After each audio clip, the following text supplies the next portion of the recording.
केशवपुर नाम के गांव में राघव नाम का एक दर्जी रहा करता था। उस गांव में वो अकेला ही दर्जी होने के कारण सभी लोग उसके पास ही कपड़े सिलाने के लिए आते थे। राघव का व्यापार अच्छी तरह से चल रहा था। उसे दारू पीने की लत होने के कारण कभी कभी वो कपड़े आड़े टेढ़े सिला देता था, लेकिन उसके अलावा कोई भी दर्जी ना होने के कारण लोग उसी से कपड़े सिलवाते थे। जब भी ग्राहक उसके पास कंप्लेंट लेकर आते तो राघव हमेशा उन्हें टाल देता। एक दिन शंकर नाम का आदमी एक टाइट सा कमीज पहनकर आया और राघव से, अरे राघव, ये कमीज कितना टाइट सिलाया है तुमने। अरे भाई, कमीज तो मैंने बराबर ही सिलवाया है। जब नाप लिया था तब तुम कितने पतले थे, अब देखो कितने मोटे हो गए हो। अब मैं इसका क्या करूं? मेरा टाइम वेस्ट मत करो, जाओ यहाँ से। शंकर वहाँ से चला जाता है। एक दिन और एक आदमी बहुत ही ढीला कमीज पहनकर राघव की दुकान पर आया और राघव से, राघव, तुमने मेरा कमीज देखो कितना ढीला सिलवाया है। अरे भाई, जब मैंने तुम्हारा नाप लिया था तो सही लिया था। अब तुम दुबले पतले हो गए हो तो इसमें मेरी क्या गलती। अब जाइए भाई साहब यहाँ से। राघव आने वाले हर ग्राहक को कुछ न कुछ कहा करता था। एक दिन गांव में एक औरत बैलगाड़ी पर अपनी सिलाई मशीन और कुछ सामान लेकर आई। उसके साथ एक छोटा बच्चा भी था। वो औरत गांव में आकर राघव के पास जाती है और राघव से, भैया, मेरा नाम राधा है। मेरे पति एक दर्जी थे। उनसे मैंने सिलाई का काम सीखा था। मेरे पति का कुछ दिनों पहले ही निधन हो गया है। बीमारी की वजह से हमें हमारी पूरी जायदाद बेचनी पड़ी। मैं काम की तलाश में यहाँ आई हूँ। मुझे सिलाई का काम आता है और मैं भी आप ही की तरह टेलरिंग का काम शुरू करना चाहती हूँ। मैं नहीं चाहती कि मेरी वजह से आपका कोई नुकसान हो। आप मुझे काम पर रख लीजिए। आप जितनी भी चाहे उतनी तनख्वाह मुझे दे सकते हैं। ना मत कहिए। अरे बहन जी, आप मुझे बता रही हो या धमका रही हो? आपको काम पर रखने की मुझे कोई जरूरत नहीं है। तुम्हें दुकान खोलना है तो खोल लो, मगर याद रखना, औरत के पास कोई कपड़े सिलवाने नहीं आता। कोई भी कैंची पकड़ लेता है और खुद को दर्जी समझने लगता है। राधा वहाँ से अपने बच्चे के साथ चली गई। उसी दिन से राधा ने एक पेड़ के नीचे ही अपना दर्जी का काम शुरू कर दिया। उसके पास शुरू में कोई गाँव वाला नहीं जाता था। ये देख राघव उस पर हंसता था। एक बार एक औरत उसे कपड़े सीने को दे गई। राधा ने उन कपड़ों को बहुत ही अच्छे तरीके से सिया। उस औरत ने कपड़े देख, तुमने ये कपड़े बहुत अच्छे सिए हैं।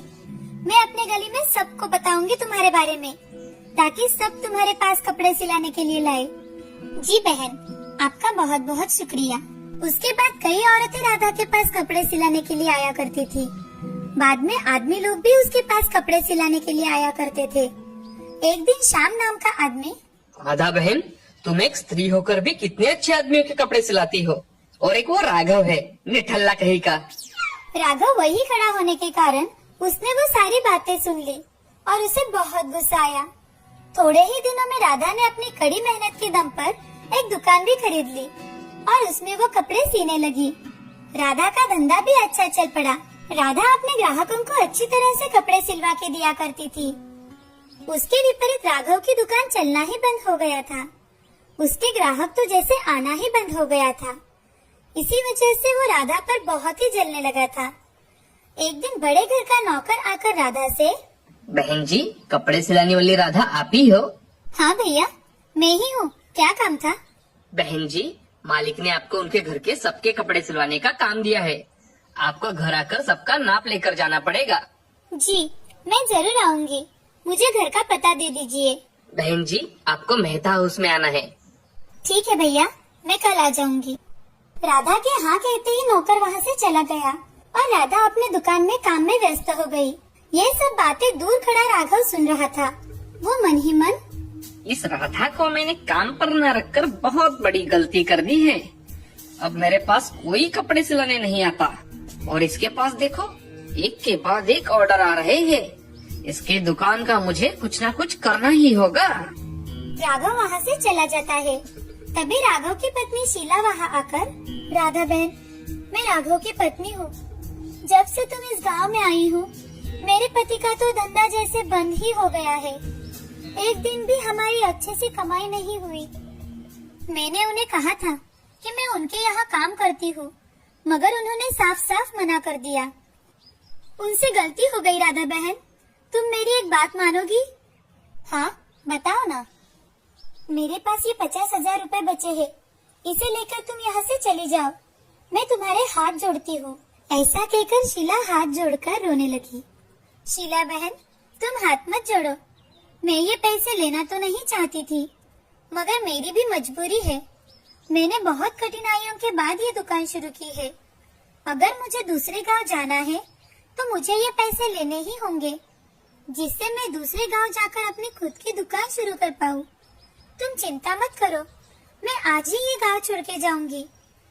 राधा ने शीला के हाथों में दुकान की चाबियां दे दी और राधा अपने बेटे के साथ दूसरे गांव चली जाती है। शीला और राधा के बीच की बात राघव को पता ना होने के कारण राघव रात के समय शराब के नशे में दूर राधा की दुकान के पास चला आता है। उसके हाथ में रॉकेल की कैन होती है। वो नशे की हालत में सारी दुकान पर रॉकेल छिड़क कर आग लगा देता है और मजे से देखने लगता है। दुकान धू धू करके जलने लगा था। ये देख गांव वाले और शीला भी वहाँ पहुँच जाते हैं। आग की लपटें इतनी बढ़ चुकी थी कि पूरा दुकान तहस नहस हो गया था। हाय, लुट गई, बर्बाद हो गई। अरे मैंने बचाए हुए 50,000 रुपए से ये दुकान खरीद लिया था और आपने ही इसे जला डाला। अब हम क्या करेंगे? शीला की सारी बातें सुनकर राघव दंग रह गया। जब उसे सारी बातें पता चली तो उसने अपना माथा पीट लिया।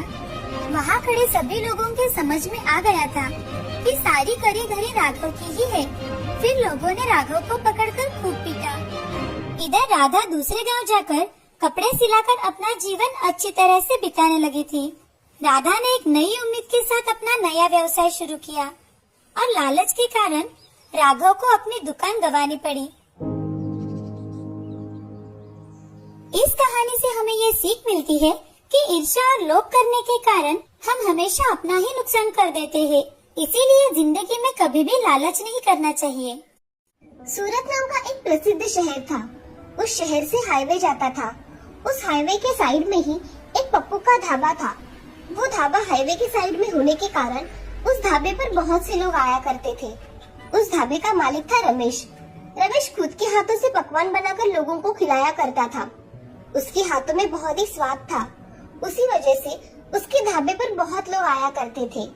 रमेश के ढाबे की स्पेशलिटी थी कि उसके ढाबे में नॉनवेज ही बना करता था। एक दिन 4 आदमी पप्पू के ढाबे पर आए। वो रमेश से, अरे रमेश भाई, जरा तुम्हारे हाथ की चिकन करी लेकर आना। मैं अभी लेकर आता हूँ। मुझे फिश करी लेकर आओ। मुझे चिकन कोरमा लेकर आओ। ठीक है, मैं अभी लेकर आता हूँ, बस 5 मिनट दीजिए। ऐसा कहकर रमेश प्लेट तैयार करने में लग जाता है और सभी प्लेट अच्छे से सर्व करके उन आदमियों को देता है। तभी पहला आदमी फिश करी खाकर देखता है और, अरे रमेश भाई, तुम्हारे हाथ का फिश और नॉनवेज का कोई भी पदार्थ खाओ, बहुत स्वादिष्ट होते हैं। हाँ हाँ, ये बात सच है, इसीलिए तो हम यही आते हैं। आपको मेरे हाथ का खाना पसंद आता है, ये मेरे लिए बहुत खुशी की बात है। ऐसा कहकर रमेश अपना काम करने चला जाता है। रमेश ढाबे में जो भी खाना बना था वो सब बेचा जाता था। उसके ढाबे की खासियत नॉनवेज खाना ही थी, इसीलिए जाने आने वाले लोग उसके ढाबे पर खाने के लिए रुका करते थे। एक दिन रमेश की बहन लता उसके गांव से वापस आ जाती है। उसके साथ उसका बेटा शुभम भी आया था। लता रमेश से मिलने पप्पू के ढाबे पर आती है। तभी लता रमेश से, रमेश भैया। रमेश ने उसकी ओर देखा तो रमेश, अरे लता, तुम यहाँ इतने दिनों बाद आई हो और घर पर नहीं आई, यहाँ ढाबे पर क्यों आई हो लता तुम? भैया, आपको तो पता है कि ये गुजर जाने के बाद मेरे घर के हालात कितने खराब हो गए। शुभम को पढ़ाने तक के लिए पैसे नहीं है मेरे पास और घर में खाने के लाले पड़ गए हैं। अगर आप मुझे काम पर रख ले तो मेरा घर ठीक तरह से चलेगा। लता, तुम मेरे घर पे रहो ना, तुम्हें किसने नहीं बोला है? नहीं भैया, मैं अब खुद कमाना चाहती हूँ, जिससे शुभम को कोई कुछ ना कहे और उसकी पढ़ाई भी अच्छी तरह से हो पाए। ठीक है, तुम्हारी ऐसी ही इच्छा है तो यही सही, मगर यहाँ इस ढाबे पर कोई काम नहीं है। मैं आपके ढाबे पर झाड़ू पोछा करूँगी, आपकी खाना बनाने में मदद करूँगी और बाकी के काम जो भी बच जाएंगे वो कर लूँगी। रमेश थोड़ा मन में सोचता है और लता से, ठीक है, तुम साफ सफाई और ढाबे का कुछ और काम भी कर लेना। इसकी वजह से मैं तुम्हें तनख्वाह भी दे पाऊंगा। ठीक है भैया। लता वहाँ से शुभम को लेकर चली जाती है। अगले दिन शुभम के साथ लता ढाबे पर सुबह ही आ जाती है। वो ढाबे की झाड़ू मारकर साफ सफाई करती है और थोड़ी टेबल की भी साफ सफाई कर लेती है। तभी वहाँ रमेश आ जाता है और लता को चपाती बनाने के लिए कहता है। लता तुरंत ही चपाती बनाने का आटा गूंथती है और अच्छी तरह से चपाती बनाती है। वो चपाती बना ही रही थी, तभी वहाँ रंगा राघव आ जाते हैं। वो रमेश से, अरे ओ रमेश भाई, मुझे तुम्हारे हाथ की स्पेशल चिकन बिरयानी देना जरा। अभी लाता हूँ। और कुछ चाहिए आपको? मुझे एक मटन कबाब देना। जी अभी लाया। ऐसा कहकर रमेश ढाबे में जाकर उन्होंने दिए हुए डिश की ऑर्डर रेडी करता है और शुभम के हाथ में कुछ प्लेट भिजवाता है और बाकी की प्लेट्स खुद लेकर आता है। तभी रंगा बिरयानी खाकर रमेश से, रमेश भाई, बिरयानी तो बहुत अच्छी बनाई है। इसका स्वाद मुझे बहुत अच्छा लगता है। रमेश उसकी बात पर हंसता है और अपना काम करने चला जाता है। लता शुभम के साथ ढाबे का सब काम खत्म करके शाम के समय उसके भाई से, भैया मैं सोच रही हूँ कि मैं यही रह लूंगी। इससे मुझे रोज का आना जाना नहीं करना पड़ेगा और यहाँ कोई खतरा भी नहीं है। ठीक है, जैसा तुम्हें ठीक लगे। ऐसा कहकर रमेश घर चला जाता है। अगले दिन लता सुबह उठकर अपना काम करके ढाबे का काम कर रही थी। तभी एक मनोज नाम का आदमी ढाबे पर आकर, रमेश कहाँ है? भैया अंदर है, मैं अभी उनको बुलाती हूँ। ऐसा कहकर लता रमेश को आवाज देती है। तभी रमेश बाहर आकर देखता है तो मनोज होता है। आओ ना मनोज, इतने सुबह सुबह कैसे आना हुआ? अरे रमेश भाई, मैं 2 दिन तक चिकन और मटन का सप्लाई नहीं कर पाऊंगा। शहर में किसी कारण कल से 2 दिन तक बंद है, इसलिए तुम मेरे भरोसे मत बैठना। यही बताने के लिए आया था मैं। मनोज, अब मैं 2 दिन तक लोगों को क्या दूंगा? मुझे तो मेरा ढाबा बंद ही रखना पड़ेगा। अरे रमेश भाई, तुम्हें पता हो इसलिए मैंने बताया। अब मैं चलता हूँ। ऐसा कहकर मनोज वहाँ से चला जाता है। तभी रमेश के पास लता आकर पूछती है, भैया क्या हुआ? वो आदमी क्या कह रहा था? वो आदमी कह रहा था कि 2 दिन तक नॉनवेज नहीं मिलेगा। शहर में बंद होने के कारण मुझे चिकन मटन कुछ भी नहीं मिलेगा और इस ढाबे में चिकन मटन के सिवा कुछ बनता ही नहीं। मुझे लगता है कि मैं 2 दिन तक ढाबा बंद ही रखूं। इसमें तो बहुत नुकसान होगा भैया। हाँ, मगर इसमें हम कर क्या सकते हैं? भैया मैं पनीर के पकवान बहुत अच्छी तरह से बनाती हूँ, तो हम 2 दिन तक पनीर के पकवान बनाकर बेचेंगे तो? लता, नॉनवेज खाने वाले लोग पनीर कहाँ खाएंगे? भैया वैसे भी ढाबा 2 दिन तक बंद ही रहने वाला है, तो इससे अच्छा मैं पनीर के पकवान बनाकर बेचूं। ठीक है, तुम इतना कह ही रही हो तो कल से 2 दिन तक तुम ही खाना पकाना। मैं बस यहाँ आऊंगा। ठीक है भैया। ऐसा कहकर रमेश घर चला जाता है। तभी दूसरे दिन सुबह लता उठकर पनीर के सारे पकवान बनाना शुरू कर देती है। पनीर बिरयानी, पनीर टिक्का, पनीर कीमा, पनीर करी, ऐसे बहुत सारे व्यंजन उसने बनाए थे। तभी थोड़ी ही देर में 2 आदमी ढाबे पर खाना खाने आए। तभी सुहास रमेश से, अरे रमेश भाई, मुझे 1 प्लेट चिकन बिरयानी दो जरा। आज ढाबे पर कोई भी नॉनवेज नहीं बना है, पनीर बिरयानी है। आप चाहे तो मैं लेकर आता हूँ। ठीक है, लेकर आओ, मगर तुम्हारे हाथ के नॉनवेज का स्वाद बहुत अलग है भाई। सुहास भाई, मैं परसों तुम्हें नॉनवेज जरूर खिलाऊंगा, मगर ये 2 दिन तुम पनीर खा सकते हो। ठीक है, लेकर आओ। सबके लिए जो स्पेशल है वही लेकर आओ। ऐसा कहकर रमेश वहाँ से चला जाता है और पनीर के ढेर सारे पकवान लेकर आता है। एक आदमी पनीर की बिरयानी खाकर देखता है। रमेश, अरे पनीर बिरयानी तो बहुत अच्छी बनाई है। ऐसा स्वाद तो मैंने आज तक नहीं देखा। बहुत स्वादिष्ट है। हाँ रमेश, खाना सच में बहुत स्वादिष्ट है। ऐसा कहकर सभी लोग पनीर के पकवान खाने लगे। ऐसे ही 2 दिन बीत गए। पनीर के पकवान अच्छी तरह से बिके थे। ये देख रमेश और लता खुश थे। उसके अगले दिन रमेश अपने ढाबे पर नॉनवेज बना रहा था।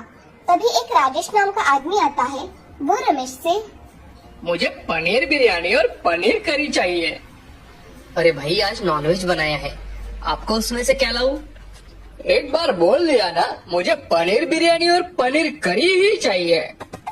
ये सुन रमेश को गुस्सा आया और वो राजेश से, अरे उस दिन नॉनवेज नहीं था इसलिए पनीर बनाया था।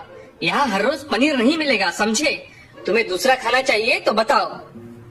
ऐसा कहते ही राजेश रमेश से, मुझे पनीर बिरयानी ही खानी थी, मुझे अब तुम्हारा ढाबे का कुछ नहीं खाना, समझे? ऐसा कहकर राजेश वहाँ से चला जाता है।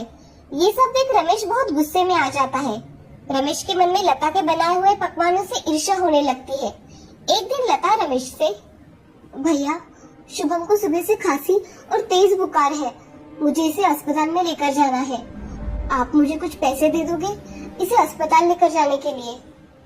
तुम यहाँ 2 वक्त का खाना खाती हो और यहाँ रहती हो, वो क्या मुफ्त में आता है क्या? भैया मैंने आपसे 2 महीने में 1 रुपया भी नहीं मांगा और आप ऐसा कह रहे हो? यहाँ खाना छत ऐसे ही नहीं मिलता। तुम मेरी बहन हो इसलिए मैं चुपचाप हूँ, नहीं तो धक्के मारकर इस ढाबे से बाहर निकाल दिया होता, समझी? भैया आप कुछ ज्यादा ही कह रहे हो। मैंने तो सिर्फ आपसे कुछ पैसे मांगे हैं और आप मुझे इतना कह रहे हो। तुम अभी के अभी मेरे ढाबे से निकल जाओ, मुझे कोई जरूरत नहीं है तुम्हारी। ठीक है भैया मैं जा रही हूँ।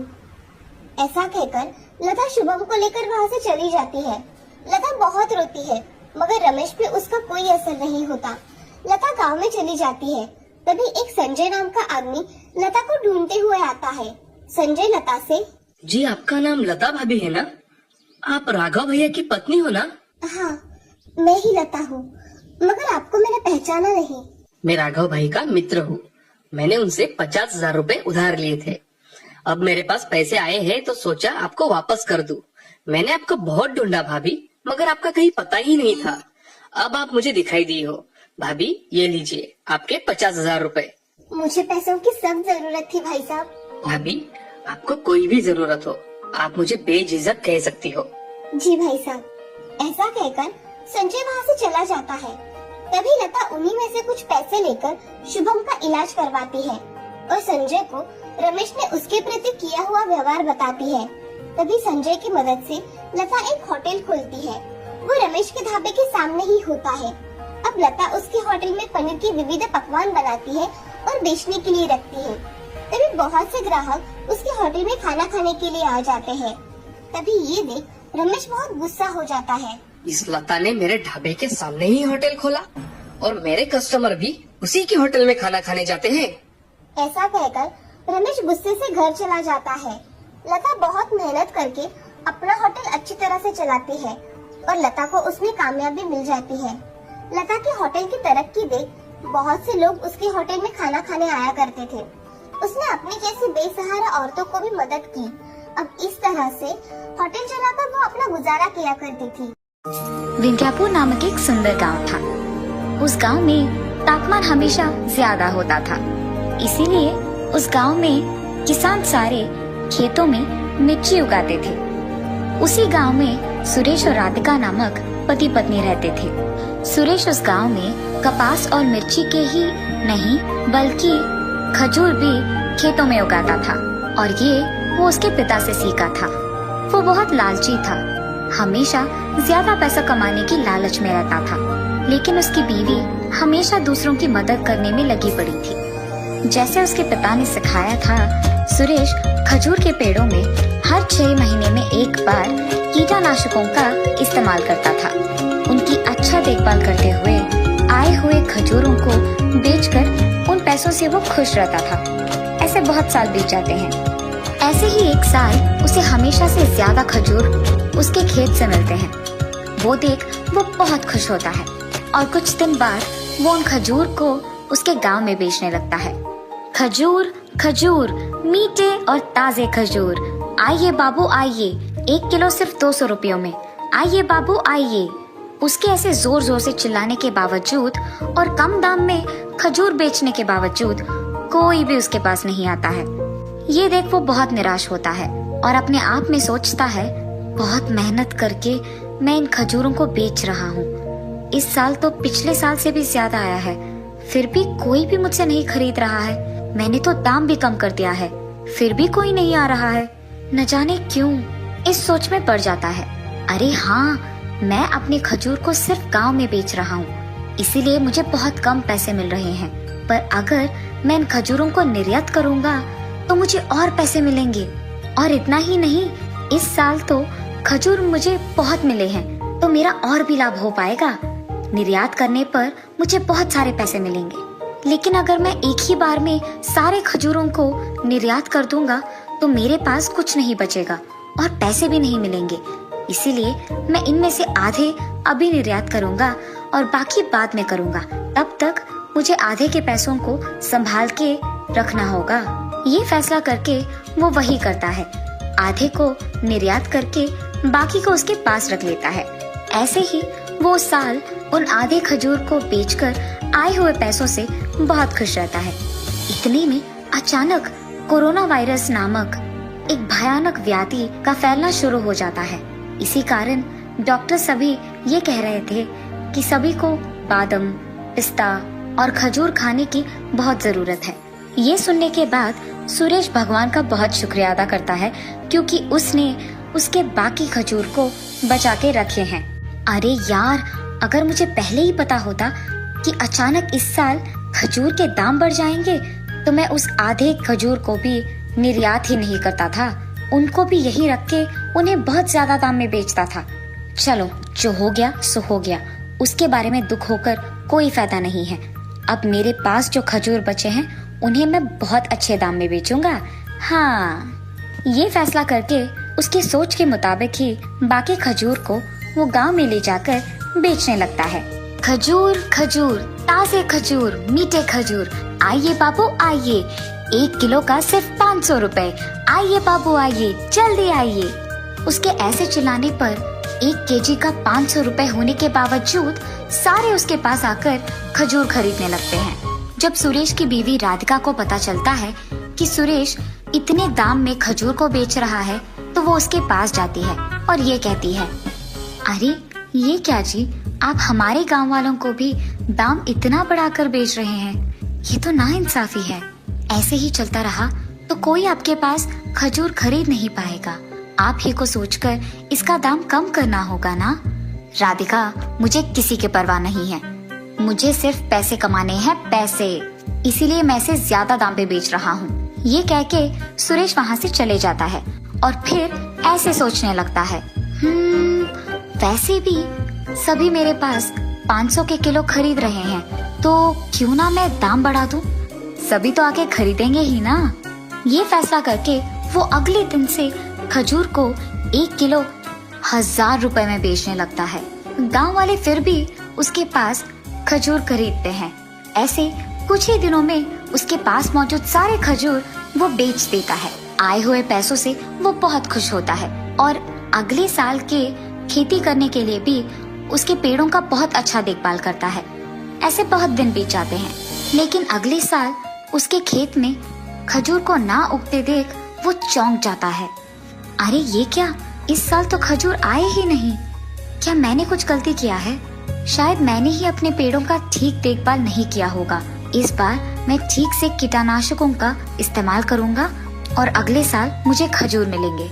ये फैसला करके वो उसकी सोच के मुताबिक ही उसके पेड़ों का बहुत अच्छा ख्याल रखता है। लेकिन अगले साल भी उसके खेत में खजूर नहीं उगते हैं और ये देख वो बहुत निराश होता है। हाय भगवान, इस साल भी खजूर नहीं आए, मेरे पास तो खजूर के पेड़ खरीदने के भी पैसे नहीं हैं। मेरे सारे पैसे खर्च हो गए हैं, अब मैं क्या करूँगा? उस दिन से वो इतना निराश हो जाता है कि उसे पता ही नहीं चलता है कि वो क्या करे। इसी दुख में वो उसके घर पे ही रहता है और इसी बात के बारे में सोच सोच कर वो बीमार हो जाता है। उसके पति को अस्पताल में जांच करवाने के लिए भी पैसे ना होने के कारण उसकी बीवी राधिका बहुत दुखी होती है। कुछ भी करके मुझे अपने पति का इलाज करवाना होगा और उनका जांच करवाना होगा, मगर मेरे पास कोई भी पैसे नहीं है। मुझे कुछ भी करके पैसे कमाना होगा, लेकिन मैं कौन सा काम करूंगी? मुझे तो सिर्फ मेरे पति के खजूर के पेड़ के बारे में पता है, लेकिन वो पेड़ भी अभी खजूर नहीं दे रहे हैं। ऐसे ही वो सोचते सोचते उसके खेत में खजूर के पेड़ों के बीच चलती रहती है।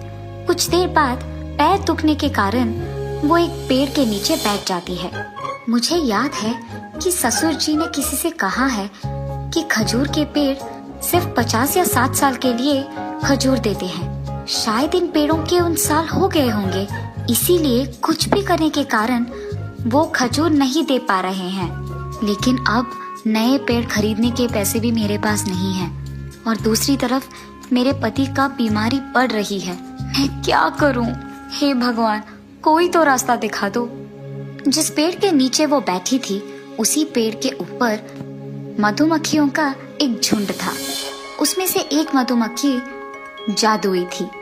वो राधिका की बातें सुनकर बहुत दुखी होती है और वो अपने आप में सोचती है, मैं और मेरा झुंड कई सालों से इन्हीं के खेत के खजूर के पेड़ पे खाते हुए बहुत खुश थे और वो सब इसके पति के कारण ही था। अब जब इसका पति बीमार हो गया है, हमें उसकी मदद करनी होगी। ये फैसला करके वो मधुमक्खी राधिका के पास जाकर उसे पुकारती है, राधिका, राधिका। हाँ, कौन बुला रहा है मुझे? राधिका, मैंने तुम्हें बुलाया। राधिका को फिर भी वो मधुमक्खी ना दिखने के कारण वो जादुई मधुमक्खी एक औरत के रूप में बदलकर उसके सामने प्रकट होती है। कौन हो तुम? मेरे सामने ऐसे अचानक कैसे प्रकट हुई? मैं एक जादुई मधुमक्खी हूँ। तुम्हारे पति के कारण मैं और मेरा झुंड कई सालों से तुम्हारे इन मीठे खजूर के पेड़ों पे जी रहे हैं और वो भी आराम से, और इसीलिए हमने फैसला किया कि आज हम आपकी मदद करेंगे। ये कहकर वो मधुमक्खी राधिका को एक पेड़ देती है, खजूर का पेड़। मुझे पता है कि तुम्हारे पति बीमार पड़े हैं और तुम्हारे पास खजूर के पेड़ खरीदने के भी पैसे नहीं हैं, इसलिए मैंने ये तुम्हारे लिए किया है। ये कहके वो औरत राधिका की आंखों के सामने एक जादुई मधुमक्खी का रूप लेकर वहाँ से गायब हो जाती है। उस मधुमक्खी के गायब हो जाने के तुरंत बाद राधिका उसके दिए हुए पेड़ को उनके खेत में लगाती है और उस पेड़ को पानी देकर वहाँ से खुशी खुशी चले जाती है। अगले दिन जब वो उस पेड़ को पानी देने के लिए खेत जाती है तो वहाँ एक बड़े पेड़ को देख वो चौंक जाती है, और इतना ही नहीं, उस पेड़ के सोने के खजूर भी उगते हैं। ये देख वो आश्चर्यचकित हो जाती है।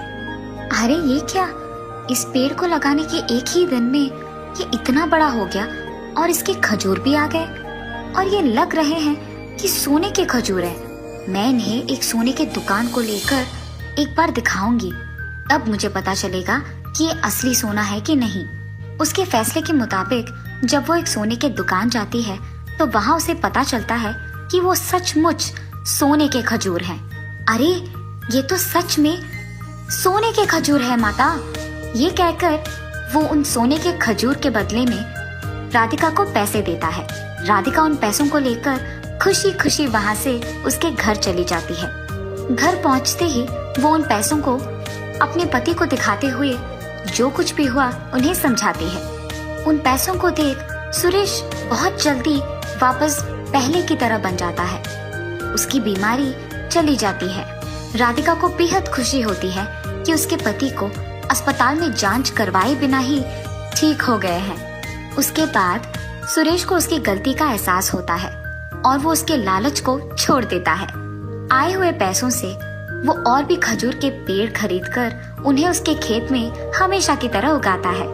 इस बार उसके खेत में आए हुए खजूर को वो अपने गांव वालों को कम दाम में देने लगता है, जैसे उसकी बीवी कहती है, और बाकी के खजूर को वो विदेश को निर्यात भी करता है।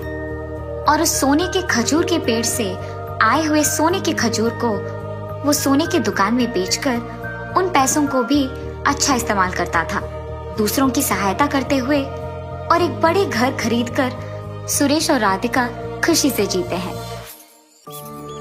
एक लंबे समय पहले कानापुर नामक एक गांव में एक संयुक्त परिवार रहता था। नितिन नामक लड़का उस परिवार के बच्चों में से सबसे बड़ा था। उस कारण परिवार के लोग ये मानते थे कि जो भी नितिन करता था बाकी बच्चे भी वही रास्ता पकड़ेंगे। इसीलिए नितिन को ऊंची और अच्छी शिक्षा पढ़ाया गया था। नौकरी की उम्र में आए नितिन नौकरी की प्रयत्न करते हुए बाकी समय में अपने दोस्तों के साथ समय बिताता था। नितिन और उसके दोस्त बचपन से साथ रहने के कारण एक दूसरे से बहुत करीब थे। जब भी नितिन को समय मिलता था, अकेले रहते हुए उसके दोस्त राकेश के घर जाके सभी साथ में समय बिताते थे। इतना ही नहीं, नितिन को खाना पकाना बहुत अच्छा लगता था और नितिन के दोस्तों को उसके हाथ का खाना बहुत ही अच्छा लगता था। सभी मांसाहारी होने के कारण हर बार नितिन कोई नया प्रकार का चिकन बिरयानी बनाता था। नितिन का विशेषता ये था कि वो पकवान खुद की विधि से बनाने के बावजूद भी बहुत स्वादिष्ट रहता था। अरे नितिन, अगर तुम प्रयत्न करोगे ना तो पक्का बावर्ची बन जाओगे यार। मुझे भी प्रयत्न करने का मन है यार, मगर क्या? मेरे पिताजी बिल्कुल नहीं मानेंगे यार। अब प्रयत्न करके क्या फायदा? एक बार बात करिएगा तो ही पता चलेगा ना। मौका ही नहीं है यार, रहने दे। ये कह के वहाँ से वापस घर चला जाता है। जब रविवार के एक दिन नितिन का पूरा परिवार साथ में समय बिता रहे थे, एक तरफ घर की औरतें सारे रसोई घर में खाना बनाने के लिए तैयारी करते हुए सब्जियां काट रहे थे। तब नितिन वहाँ जाता है। माँ, चाची, मौसी, क्या बना रहे हो आज? चिकन बिरयानी बना रहे हैं बेटा। 18 लोगों के लिए बनाना है तो समय लगेगा। तुम जाओ, खाना लगा के बुलाएंगे, ठीक है? आज मैं चिकन बिरयानी बनाऊंगा। हटिए सब। क्या तुम बनाओगे? हाँ, 5 प्रकार के चिकन बिरयानी, ठीक 18 लोगों के लिए काफी। ऐसे चिकन को मसाला लगाता है। दूसरी तरफ कढ़ाई लेके उसमें चावल पकाता है। एक मटके में चिकन करी पकाते हुए दूसरी तरफ प्याज, लहसुन और मिर्ची तैयार रखता है। नितिन के खाना पकाने का तरीका देख के वहाँ मौजूद उसकी माँ, चाची और मौसी चौंक जाते हैं। बताए हुए समय में 5 प्रकार के बिरयानी तैयार करके सबको खाना के लिए बुलाता है। खाने का सुगंध घर में मौजूद सभी को आकर्षित करता है। खाने के लिए आए नितिन के पिताजी और बाकी सदस्य यकीन नहीं कर पाते हैं कि नितिन ने ही खुद इतने प्रकार के व्यंजन बनाया। अरे नितिन, क्या तुमने ये सब किया है? जी पिताजी, मटका चिकन बिरयानी, चिकन दम बिरयानी, तले हुए चिकन का बिरयानी, नारियल के दूध का चिकन बिरयानी और चिकन खीमा बिरयानी मैंने ही बनाया है। सूखने से पहले ही खाएंगे। आइए पिताजी। ऐसे सभी मिलके खाना शुरू करते हैं। खाना शुरू किए हुए लोग खत्म होने तक एक भी बात किए बिना खाते ही रहते हैं। खाना खत्म होते वक्त नितिन के दोनों दोस्त राकेश और उज्जवल उसके घर पहुंचते हैं। आते ही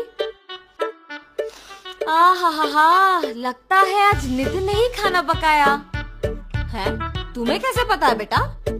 विधि के सारे प्रयोग राकेश के ही घर पे तो करता है ना अंकल। उसके हाथों में जादू है अंकल। जो भी पकाता है बस स्वादिष्ट रहता है, मुख्य रूप से चिकन बिरयानी। नितिन के हाथ का खाना स्वाद करके और उसके दोस्तों से उसकी प्रशंसा सुन के उसके पिताजी उसकी प्रतिभा पहचान के सोच में पड़ जाते हैं। परिवार के सारे सदस्य नितिन की पाक कला के प्रशंसक बन जाना उन्हें बहुत खुश कर देता है और नितिन को बुला के बात करने का फैसला करते हैं। बेटा नितिन, इधर आओ। तुम्हारे बनाए हुए सारे बिरयानी बहुत ही स्वादिष्ट है। खुद की विधि से बना के भी इतना अच्छा बना पाए हो। मुझे तो पता ही नहीं था कि तुम इतना अच्छा खाना पका सकते हो। अगर मुझे पहले पता होता कि तुम में इतना प्रतिभा है तो मैं तुम्हें बावर्ची बनाने के लिए प्रोत्साहित करता बेटा। पिताजी, सच्ची? मतलब आप जो कह रहे हो क्या वो सच है? यकीन नहीं कर पा रहा हूँ। भैया, क्या बात कर रहे हो आप? मेरे भी बच्चे अब बावर्ची बनने की ठान लेंगे। अरे जीजा जी, बच्चों का भविष्य अच्छा हो इसीलिए तो नितिन को इतनी ऊंची शिक्षा पढ़ाई है। अब आप कह रहे हो कि उसे बिल्कुल असंबंधित काम करो। हमें कुछ समझ नहीं आ रहा। घर के सारे लोग के ना मानने पर नितिन के पिताजी भी कुछ नहीं कह पाते हैं।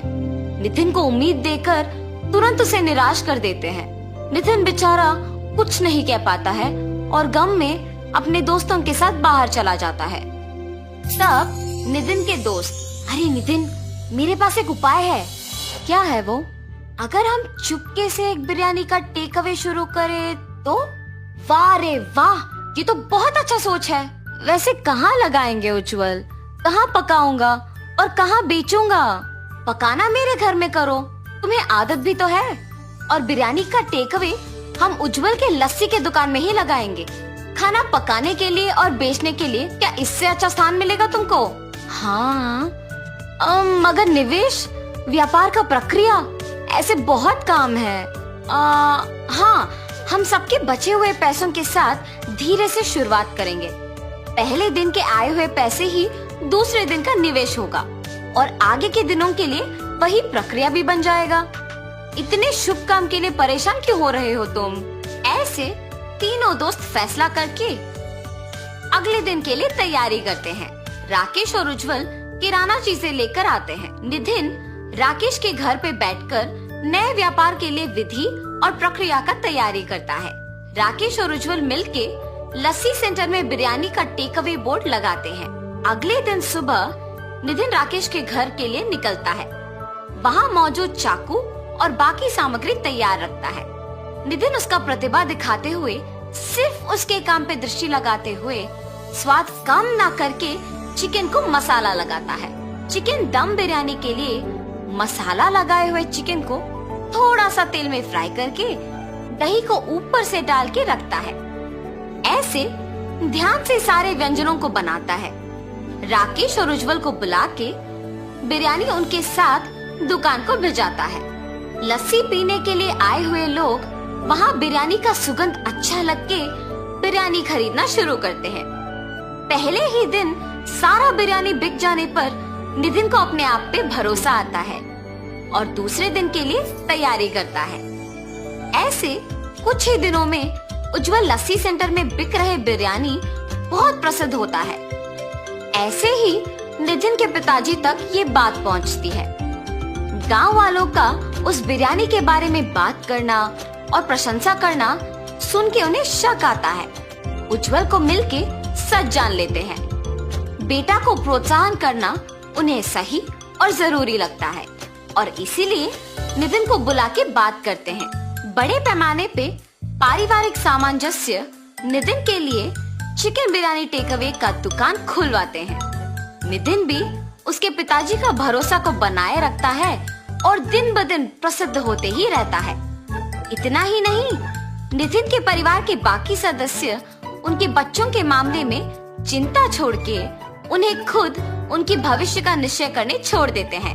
बच्चों, आप भविष्य में जिस दिशा की ओर जाना चाहते हैं, उसके लिए मेहनत करके अपना प्रतिभा दिखा के सफल होना जरूरी है। ठीक है, ऐसे बच्चे खुशी से कहते हैं। एक लंबे समय पहले एक गांव में जगन और सरस्वती नामक पति पत्नी रहते थे। उनका ऋत्विक नामक एक होशियार बच्चा भी था। उनके खुद का एक होटल भी था। वहाँ हर रोज स्वादिष्ट और अच्छा सुगंध आने वाला बज्जी बना के बेचते थे। ऋत्विक भी पढ़ते हुए उसके माँ बाप का मदद करता था। हमेशा की तरह जगन बज्जी बना के बेचने लगता है। आलू बज्जी, मिर्ची बज्जी, ऑनियन बज्जी, आइए बाबू आइए। ऐसे जोर जोर से चिल्लाने पर उस रास्ते में जाते हुए लोग सारे उस सुगंध की वजह से बज्जियां खरीद के जाते थे। ऋत्विक होटल में अपने माँ बाप की सहायता करने के बाद अपनी माँ को बता के कुछ बज्जियां अपने दोस्तों को खिलाने अपने साथ लेके खेलने चला जाता था। ऐसे उस दिन ऋत्विक हर रोज की तरह उसका काम खत्म करके होटल में से कुछ बज्जियां लेके अपनी माँ को बोल के निकल पड़ा। बज्जियां लेके जाने पर भी माँ इसीलिए कुछ नहीं कह रही है क्योंकि मैं उनकी मदद कर रहा हूँ। मैं भी सिर्फ इसीलिए उनकी मदद कर रहा हूँ। मेरे दोस्तों के लिए काम करना ही पड़ेगा। ऐसे सोच के बज्जियों को लेके अपने दोस्तों के पास जाता है। मैंने ये बज्जियां आप सबके लिए लाया है, लेके खाओ। ऋत्विक, हमें ये बज्जियां नहीं चाहिए। क्यों? बज्जियां क्यों नहीं चाहिए? तुम हर रोज बज्जियां के सिवा कुछ नहीं लाते हो। रोज रोज ये खा के अब हम पक गए।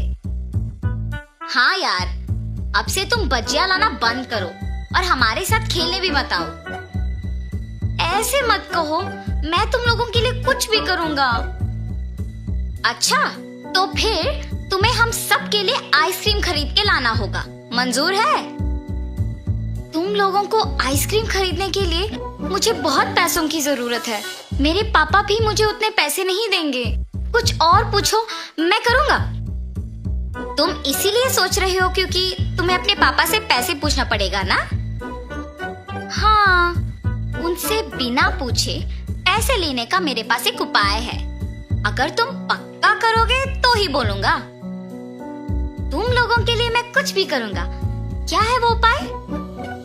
तुम्हारे होटल में खाने बहुत लोग आते हैं। उस समय में तुम्हारे माँ बाप काम में व्यस्त रहते हैं, तो तब तुम जितने पैसे चाहिए उतने पैसे लेके आ जाओ। किसी को तुम पे शक ही नहीं होगा। कोई ये भी नहीं जान पाएगा कि पैसे गायब भी हुए। हाँ, ये भी सच है। कल मैं पक्का तुम लोगों को आइसक्रीम खिलाऊंगा।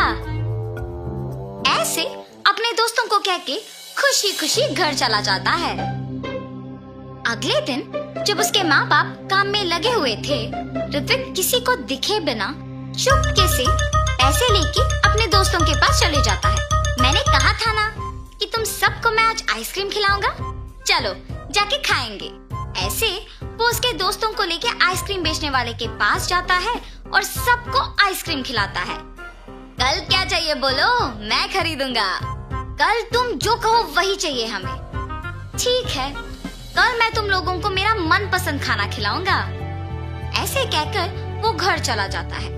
रात में सोए बिना अपने दोस्तों के बारे में सोचते रहता है।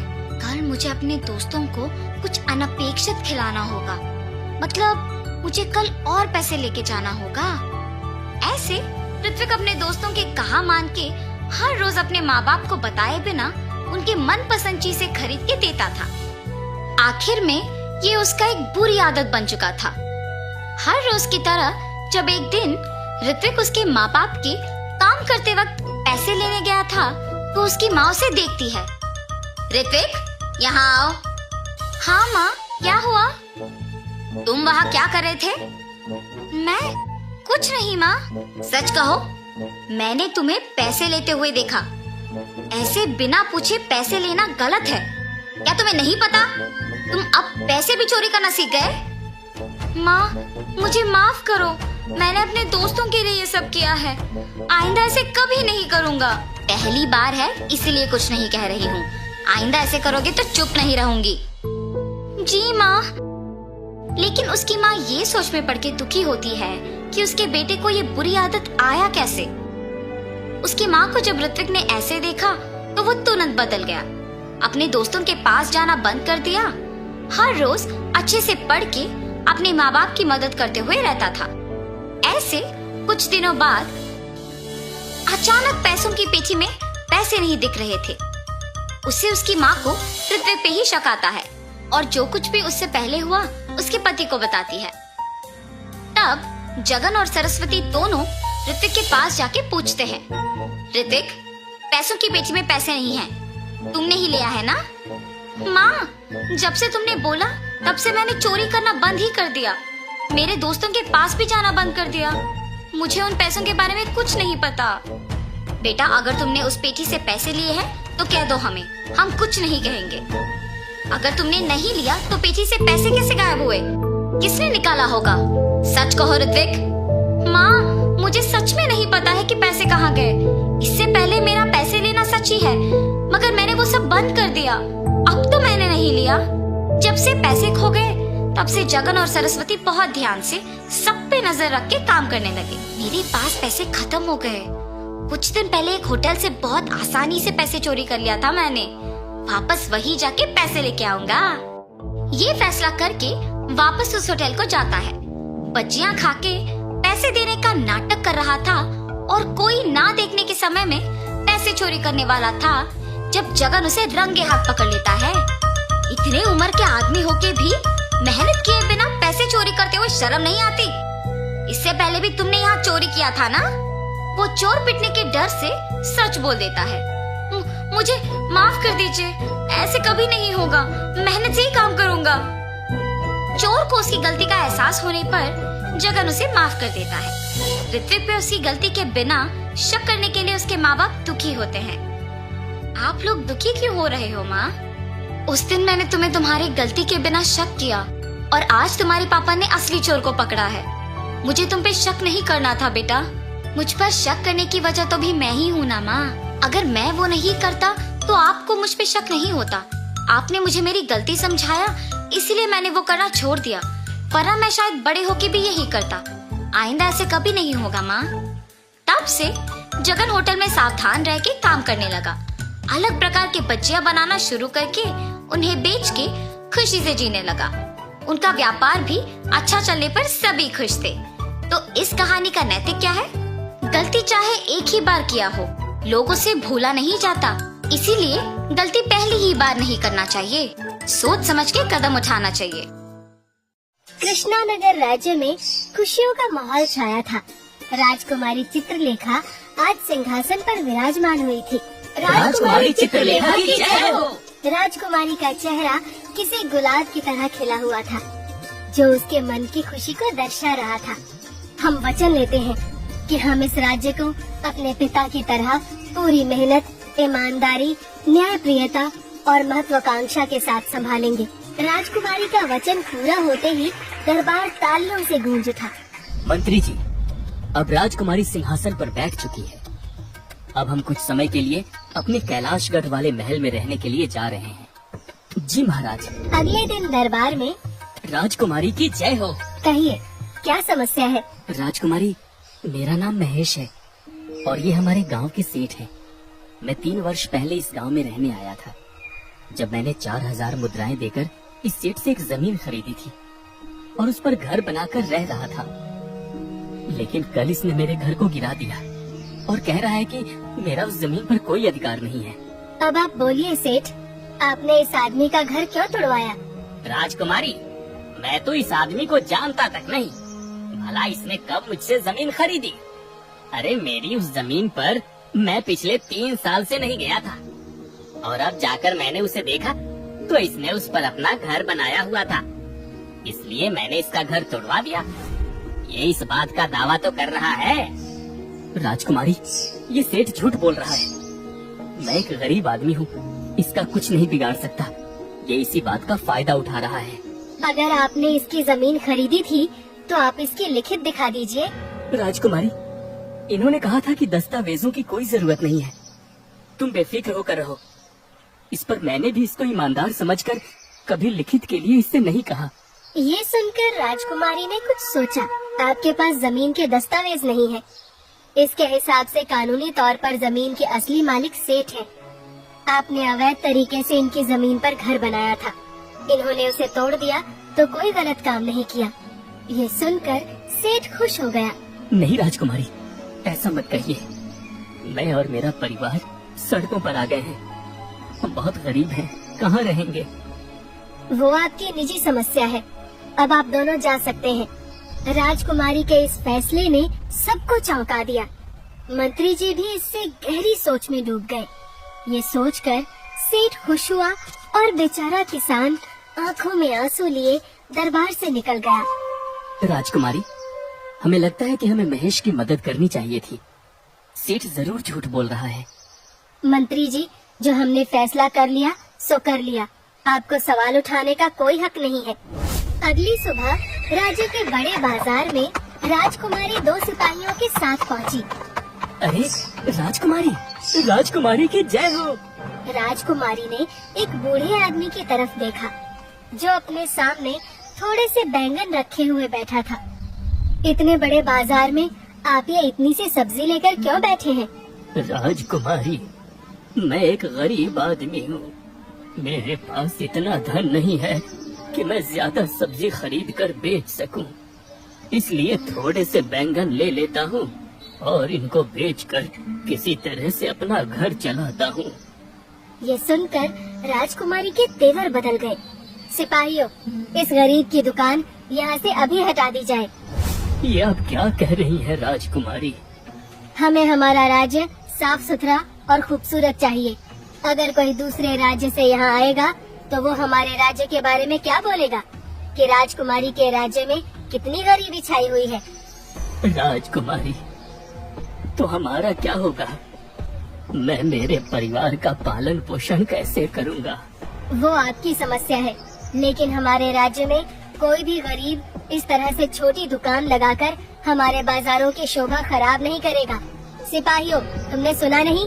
ये दुकान अभी हटा दीजिए और इस तरह से बाजार में जितनी भी दुकानें लगी हैं सभी को हटा दिया जाए। जी राजकुमारी। सिपाहियों ने सभी छोटी दुकानें हटा डाली। ये देखकर बड़ी दुकानों वाले व्यापारी बहुत खुश हुए, लेकिन बेचारे छोटे दुकानदार बहुत परेशान हो गए। राजकुमारी ने आगे भी ये फरमान जारी रखा। पूरे राज्य में अब गरीब व्यापारियों की भूखे मरने की नौबत आ गई थी। दरबार में सभी दरबारी चिंतित दिखाई दे रहे थे। राजकुमारी, आपके आदेशों की वजह से राज्य में हाहाकार मचा हुआ है। प्रजा में गरीब लोग बहुत परेशान हैं। सभी ने महल के बाहर मजमा लगा रखा है। सिपाहियों, बाहर जितने भी लोगों ने मजमा लगा रखा है उन सब पर कोड़े बरसा दो। राजकुमारी। राजकुमारी का गुस्सा देख मंत्री इसके आगे कुछ न बोल सका। सिपाहियों ने महल के बाहर जमा सभी गरीब लोगों को कोड़े मारना शुरू कर दिया। इतनी अत्याचारी राजकुमारी आज तक मैंने किसी राज्य में नहीं देखी। भगवान तुमसे हम पर हो रहे जुल्म का हिसाब जरूर लेगा। इसी राज्य का एक नौजवान प्रकाश तालाब के किनारे बैठा हुआ था। कहाँ रह गई मोहिनी? अभी तक आई क्यों नहीं? वो अपने आप से बातें कर ही रहा था कि तभी एक लड़की ने पीछे से उसकी आंखों पर हाथ रख लिया। आ गई तुम? इतनी देर कैसे लग गई? अरे आज पता नहीं पिताजी मुंशी जी से क्या बातें कर रहे थे, उठने का नाम ही नहीं ले रहे थे। जैसे ही वो उठे मैं फौरन चली आई। तभी एक आवाज फिजा में गूंजी, मोहिनी। अरे पिताजी। मोहिनी ने उठकर देखा कि उसके पिताजी मुंशी के साथ सामने खड़े थे। तुम्हारी ये हिम्मत! पिताजी, मैं आपको सब बताने ही वाली थी। मेरा आपको धोखा देने का कोई इरादा नहीं था। मुझे इसके बारे में मुंशी जी ने सब बता दिया है। ये एक गरीब कुम्हार है जो चौक में बैठा मिट्टी के बर्तन बनाता है, और तुम मेरी बेटी हो, सेठ धनी राम की बेटी। तुमको शर्म नहीं आई ऐसे लड़के को पसंद करने में? हाँ, जो तुम्हारे आगे कुछ भी नहीं है। पिताजी, मैं प्रकाश से बहुत प्यार करती हूँ।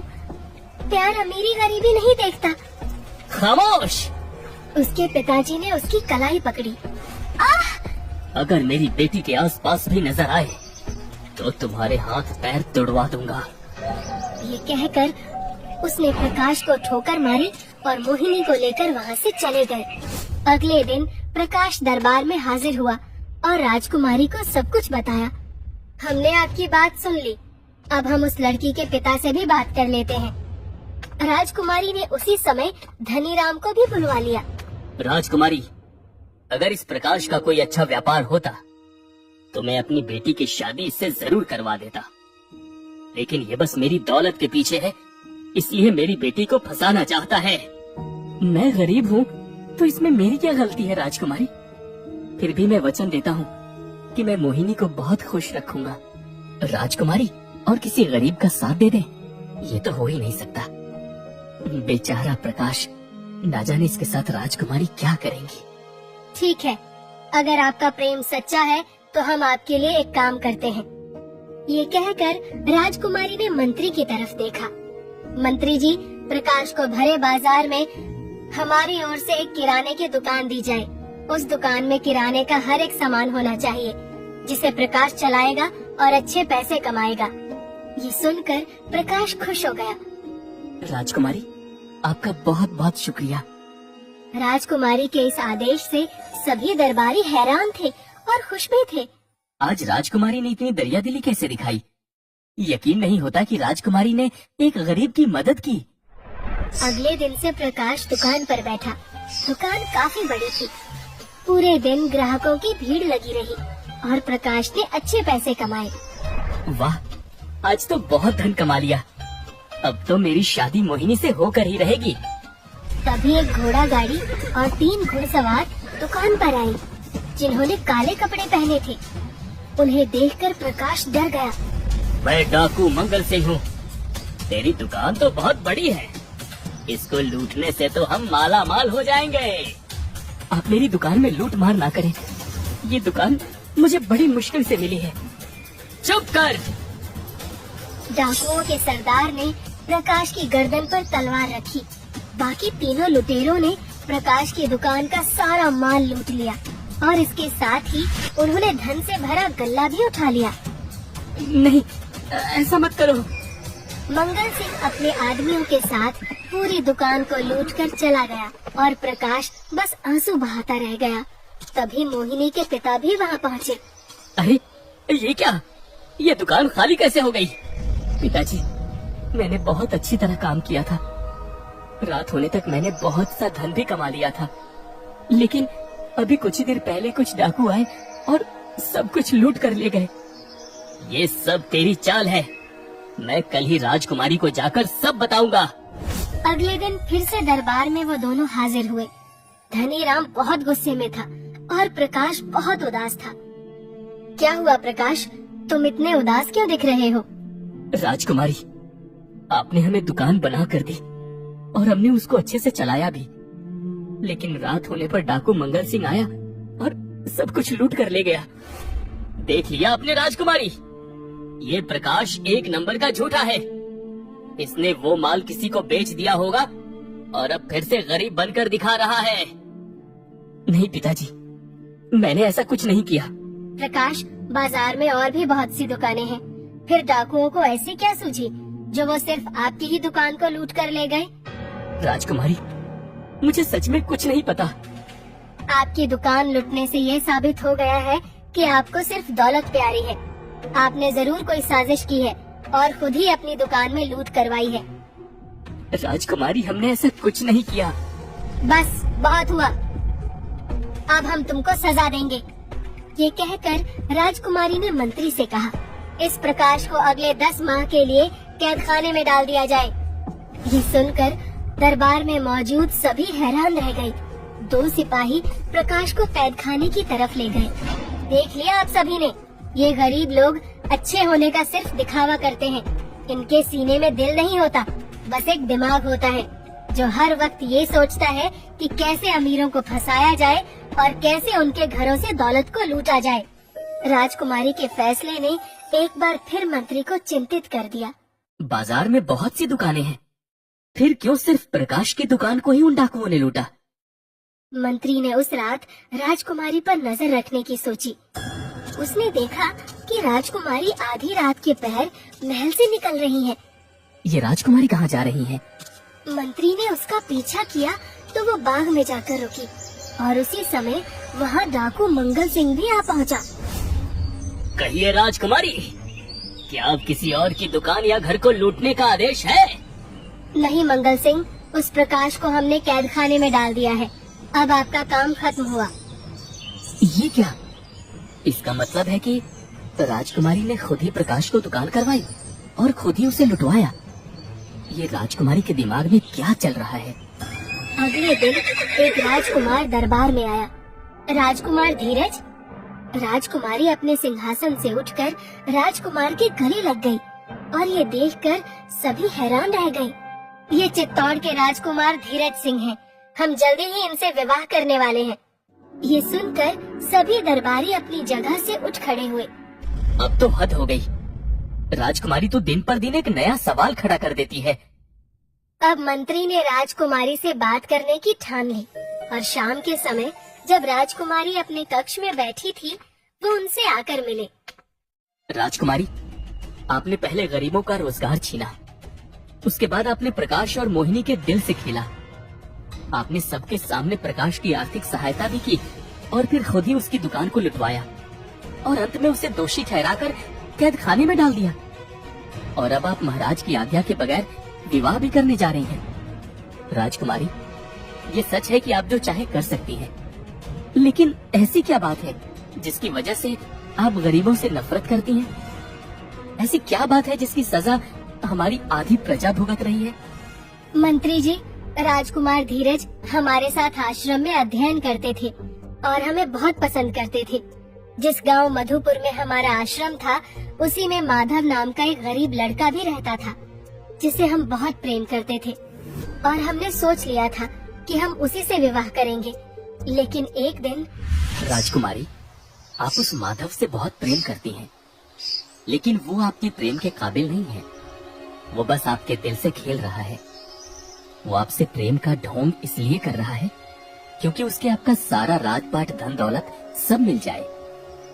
नहीं, माधव ऐसे बिल्कुल नहीं है।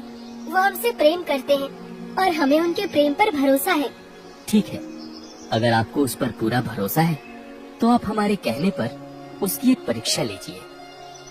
राजकुमार धीरज की योजना के अनुसार हम एक रात उसके घर पहुँचे। माधव, रे राजकुमारी, आप इतनी रात में कैसे?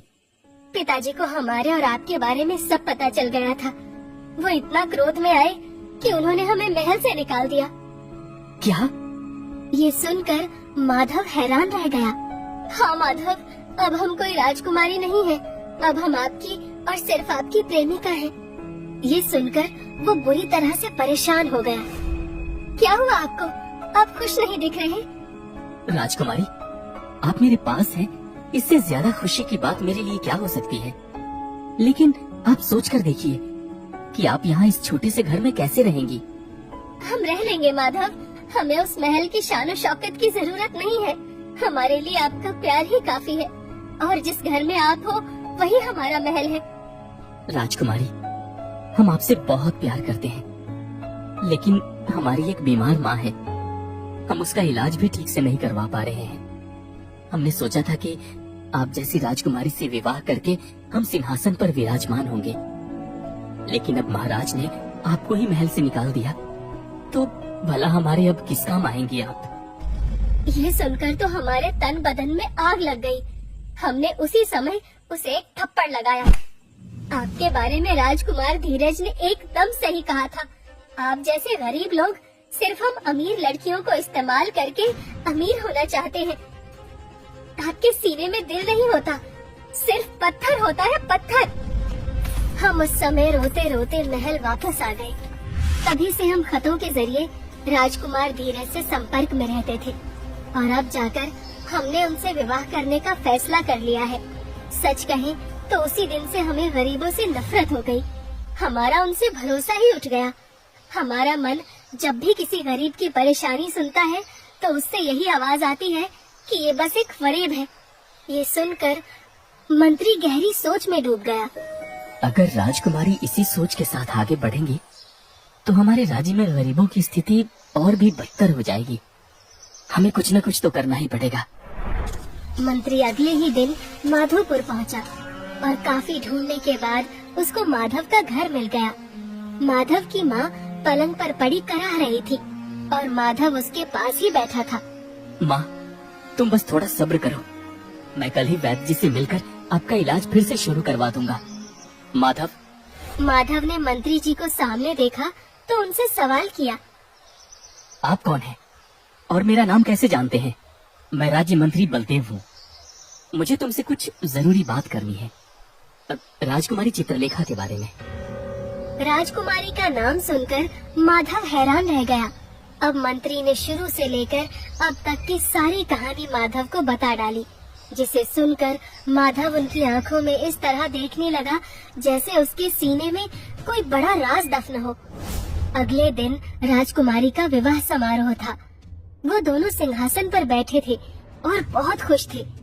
राजकुमारी, फेरों का समय हो गया है। ये सुनकर राजकुमारी ने मुस्कुराते हुए धीरज की तरफ देखा। वो अपनी जगह से उठने ही वाली थी कि तभी राजकुमारी, हमें आपसे कुछ कहना है। सभी ने देखा कि मंत्री अपने साथ माधव और उसकी माँ को लेकर दरबार में हाजिर हुआ। उसे देखकर राजकुमारी क्रोधित हो उठी। माधव, तुम हमारे विवाह के दिन हमारे सामने आकर तुमने बहुत बड़ी गलती की है। अब हम तुम्हें तुम्हारे गुनाह की सजा जरूर देकर रहेंगे। नहीं राजकुमारी, माधव को हम लेकर आए हैं और एक राज्य मंत्री होने के नाते हम आपसे कामना करते हैं कि आप माधव की बात सुने। ये सुनकर राजकुमारी माधव की तरफ देखने लगी। राजकुमारी, हमने आपसे सच्चा प्रेम किया था और अब भी करते हैं, हमारी नजर कभी भी आपके राजपाट या सिंहासन पर नहीं थी। हमारे इसी प्रेम को किसी की नजर लग रही थी। राजकुमार धीरज। एक दिन राजकुमार धीरज हमसे मिलने आए। माधव, अब समय आ गया है कि तुम राजकुमारी और अपनी माँ में से किसी एक को चुन लो। ये क्या कह रहे हैं आप राजकुमार? हम जो कह रहे हैं बिल्कुल सही कह रहे हैं। सिपाहियों! तभी 2 सिपाही वहाँ आए और उन्होंने माधव की माँ को पकड़ लिया। अरे माँ, हम तुम्हारी माँ को अपने साथ लेकर जा रहे हैं। इनको जिंदा वापस चाहते हो तो जो हम कहें वही करना। अगर ऐसा नहीं किया तो राजकुमारी तो तुमको मिल जाएगी, लेकिन तुम्हारी माँ तुमको जिंदा वापस नहीं मिलेगी। हम बेबस थे राजकुमारी। धीरज ने आपसे जो कहा आपने हमसे वही आकर कहा, और हमने माँ को खोने के डर से वही सब बोला जो हमें राजकुमार धीरज ने बताया था। उसके कई दिन बाद धीरज ने हमारी माँ हमें वापस की, लेकिन तब तक बहुत देर हो गई थी। हमारे अंदर हिम्मत नहीं थी कि आपको आकर सब बताएं। लेकिन जब मंत्री जी ने बताया कि हमारी वजह से आपको गरीबों से नफरत हो गई है, तो हमसे रुका न गया। नहीं, ये झूठ बोल रहा है। ये सुनकर राजकुमारी की आंखों से आंसू निकल पड़े। माधव! और वो जाकर माधव के गले लग गई। ये देखकर दरबार में सभी खुश हो गए। राजकुमार धीरज को हमारे साथ फरेब करने के जुर्म में कैद खाने में डाल दिया जाए। नहीं राजकुमारी, आप ये ठीक नहीं कर रही। आपको हमसे विवाह करना ही होगा। हम विवाह करेंगे और आज ही करेंगे। राजकुमारी ने उसी समय माधव से विवाह कर लिया और धीरज को कैद खाने में डाल दिया गया। मंत्री जी, हमारे राज्य में जितने भी गरीब लोग हैं, उन सभी को उनकी दुकानें वापस बनाकर दी जाएं। महेश को भी उसका घर वापस बनाकर दिया जाए और सेठ को कैद खाने में डाल दिया जाए। इसके साथ ही प्रकाश को कैद खाने से आजाद कर उसको एक बड़ा घर और एक दुकान भी दी जाए और आज ही उसकी शादी मोहिनी से करवा दी जाए। ये सुनकर सभी राजकुमारी के सम्मान में खड़े हो गए। मंत्री ने राजकुमारी के सभी आदेशों का पालन किया। प्रकाश का मोहिनी से विवाह करवा दिया गया और दोनों खुशी से एक साथ रहने लगे। सभी दुकानदारों को उनकी दुकानें वापस कर दी गई और जितने भी गरीबों का जो नुकसान हुआ था, सभी का मुआवजा उनको दिया गया। उस दिन से राज्य में खुशियों का माहौल ऐसा छाया कि फिर कभी मायूसी के बादल नहीं दिखे।